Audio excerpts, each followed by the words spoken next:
Facebook और Instagram की parent company Meta ने गुरुवार को अपने जून तिमाही के नतीजे घोषित किए और कंपनी के इतिहास में पहली बार रेवेन्यू में गिरावट दर्ज की गई है। दुनिया भर में फैली आर्थिक सुस्ती और टिकटॉक से मिल रही कड़ी प्रतिस्पर्धा की वजह से मेटा को रेवेन्यू में लॉस हुआ है। मेटा से पहले अमेरिका की सॉफ्टवेयर कंपनी माइक्रोसॉफ्ट और गूगल की पेरेंट कंपनी अल्फाबेट के तिमाही नतीजे भी उम्मीद के मुताबिक नहीं रहे, उम्मीद से खराब रहे। अमेरिकी कंपनियों के खराब तिमाही नतीजों की वजह अमेरिका और दुनिया भर में आर्थिक सुस्ती को बताया जा रहा है। सर, फेसबुक, गूगल, माइक्रोसॉफ्ट, अचानक ये सारी तकनीकी कंपनियों को क्या हो गया? तकनीकी कंपनियों को कई तरीके की चीज़ें परेशान कर रही हैं। तकनीकी नैस्डैक सूचकांक में गिरावट है, स्टार्टअप्स का बबल बस्ट होता दिखाई दे रहा है।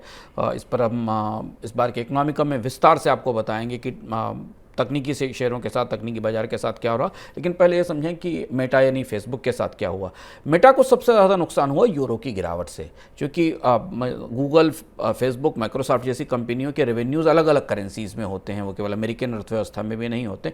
तो यूरोप में यूरो में गिरावट और डॉलर की मजबूती के कारण जो करेंसी का मार्केट, जिस पर हमने अभी संकेत दिया, उस करेंसी के मार्केट के कारण ग्लोबल टेक कंपनियों को बहुत नुकसान हो रहा है, अलग अलग जोग्राफीज़ में काम करने के कारण। यहाँ तक कि जो आउटगोइंग सीईओ हैं मेटा की, शेरिल सैंडलबर्ग, उन्होंने ये कहा भी कि यूरो का डिक्लाइन हमारे ऊपर भारी पड़ा है। दूसरी चीज़ ये कि मेटा की समस्याएं पिछले दिनों से पहले से भी चल रही हैं।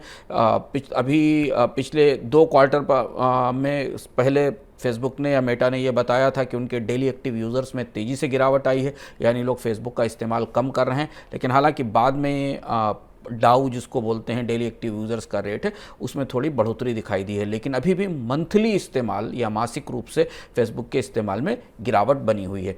तो एक तो ये करेंसी का दबाव था। माइक्रोसॉफ्ट को नुकसान हुआ खासतौर से चाइना के बाजार में और दुनिया के कई बाजारों में पीसी के सेल्स गिरने से। हालांकि माइक्रोसॉफ्ट के जो बाकी बिजनेस हैं, क्लाउड और बाकी बिजनेसेस, वो ठीक काम कर रहे हैं। लेकिन जो जनरल स्लोडाउन दुनिया में दिखाई दे रहा है, उसके कारण जो कंप्यूटर हार्डवेयर की मांग, पीसी की सेल्स कम होने के कारण माइक्रोसॉफ्ट के उस हिस्से में हमें गिरावट दिखाई दी। और इसलिए माइक्रोसॉफ्ट की अर्निंग जो है वो पहली बार लंबे समय के बाद, ऑलमोस्ट हाल के क्वार्टर में काफ़ी लंबे समय बाद माइक्रोसॉफ्ट की कमाई में या आय में हमें गिरावट दिखाई देती है।